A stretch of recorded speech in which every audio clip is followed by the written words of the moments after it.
তখন অন্তত বাণিজ্য শব্দটা শোনা যায় নাই, এখন বাণিজ্য যুক্ত হয়েছে ভুয়া মামলার সাথে। আসামি যাকে করা হয়েছে সে উপস্থিত নাই, কিন্তু তার বিরুদ্ধে মামলা হয়ে গেছে। তারই ধারাবাহিকতা যদি এখনো চলতে থাকে, তাহলে আর এই অভ্যুত্থানেরই বা দরকার কি ছিল? তাহলে আমরা কোন নতুন বাংলাদেশ, নতুন রাজনীতি, নতুন সমাজ, নতুন চিন্তা ইত্যাদি ইত্যাদি ইত্যাদি কথা বলি? একই তো ঘটনা, বরং আরো খারাপভাবে ঘটছে। তখন অন্তত বাণিজ্য শব্দটা শোনা যায় নাই, এখন বাণিজ্য যুক্ত হয়েছে ভুয়া মামলার সাথে।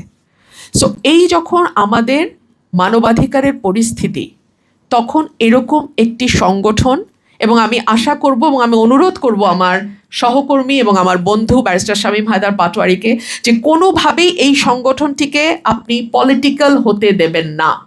আপনার কাছে আমার অনুরোধ থাকবে, আপনি একজন আইনজীবী, এই সংগঠনটিকে একেবারে নিরপেক্ষভাবে সাহসিকতার সঙ্গে এগিয়ে নিতে হবে, এবং এটিকে কোনোভাবেই কোনো রাজনৈতিক রং লাগানো যাবে না। সো আমি আর কি বলবো, আমার একজন ভাই বলছিলেন যে সংসদে কি নিয়ে আলোচনা হয়, কি নিয়ে হয় না। Very true.